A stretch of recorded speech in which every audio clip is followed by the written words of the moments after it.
What if I told you that Hindi may not even be spoken by the majority of Indians? And what if I told you that the data used to justify Hindi dominance may be statistically inflated? This is not political rhetoric. This comes from a high-level committee set up by the Tamil Nadu government, chaired by former Supreme Court Judge Justice Kurian Joseph. And what this committee has recommended could reshape the language debate, not just in Tamil Nadu, but across India.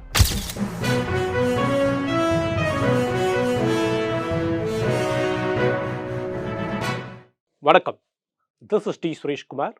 Thank you for joining me in this episode of the Hindu Focus Tamil Nadu. Today, we are unpacking Chapter 4 of Part 1 of the report of the High-Level Committee on Union-State Relations. It deals with perhaps Tamil Nadu's most sensitive issue, language. But this is not Tamil versus Hindi. This is about what the Constitution actually says, whether Hindi numbers are inflated, whether English needs protection, and whether India's language policy needs a reset. It challenges three assumptions. 1. Hindi is spoken by most Indians. 2. Migration makes Hindi essential. And 3. The three-language formula is working. Let's test those claims. You often hear that Hindi is spoken by 46.3% of Indians. That figure comes from the 2011 census. But the committee calls this a statistical illusion. It cites a linguist G. N. Devi, who argues that 53 independent languages, including Bhojpuri, Rajasthani, Chhattisgarhi, Magadhi, and Awadhi, are grouped as dialects of Hindi. Many have a distinct grammar, separate literary traditions, millions of speakers. Some are older than standard Hindi. Imagine calling Latin a dialect of Italian. Now correct that classification and Hindi speakers fall to roughly 25%.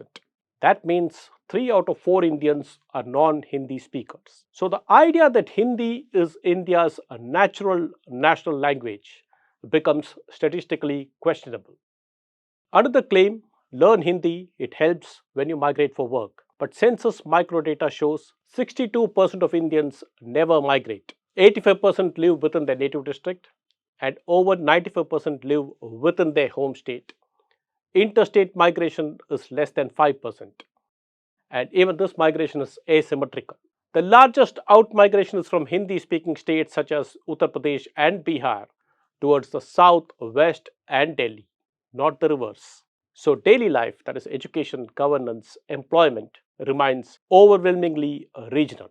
The report also draws global lessons. Pakistan imposed Urdu and lost East Pakistan. The Soviet Union pushed Russian and deepened alienation. In contrast, Singapore did not impose Mandarin and flourished. The lesson?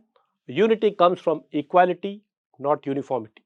Here is a crucial fact. The Constitution does not declare Hindi as national language. Article 343 of the Constitution says Hindi is the official language of the Union. English was meant to stop in 1965. It did not because of anti-Hindi imposition agitations, especially in Tamil Nadu. So, Parliament passed the Official Languages Act 1963 and today English survives only because of that law. But the threat is a simple parliamentary majority can amend it. The committee therefore calls that precarious. Its solution is permanently entrench English in the Constitution and declare all 8th scheduled languages as official languages of the Union. Now that is federalism, not fragmentation. Now let's see how the three-language formula, which began in 1968, has failed over the decades. It came from the National Policy on Education and Parliament's official language resolution that year. It has been reaffirmed repeatedly, including the NDP 2020. But has it worked? Only 7% of Indians know 3 languages. In major Hindi-speaking states, this is below 2%. The National Achievement Survey of 2021 shows that Class 8 students answer only about 53% of language questions correctly. English performance is weak and the third language isn't even tested. Now for tribal children, this becomes a 4-language burden because they need to learn the home language, state language, Hindi or Sanskrit and English. The committee calls this weak trilingualism. It proposes strong bilingualism instead, that is the regional language plus English, the formula that Tamil Nadu has successfully implemented. Now, any third language should be voluntary. Of course, NEP 2020 says no language will be imposed, but in practice, schools cannot hire teachers for multiple third languages. Only Hindi has a nationwide institutional support, so choice becomes an illusion.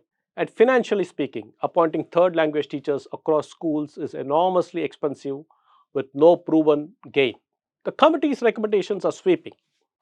Number one, permanently protect English. Two, expand the age schedule. Three, remove constitutional backdoors for imposition. And number four, allow MPs to speak freely in any Indian language. Five, set up a national language commission. And six, rewrite Article 351 to promote all languages, not just Hindi. Now, this is not anti Hindi.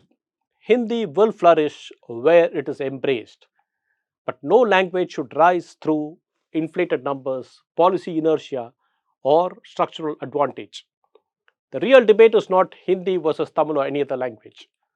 It is uniformity versus fairness. It is dominance versus dignity. The Justice Korean Joseph Committee has reopened this debate not emotionally but constitutionally. If India is truly a linguistic civilization, then its language policy must recognize diversity, not enforce uniformity. Perhaps this report marks the beginning of a more mature national conversation, one that is rooted not in fear but in fairness. On that note, this is D. Suresh Kumar signing off. I shall meet you in another video. Thank you.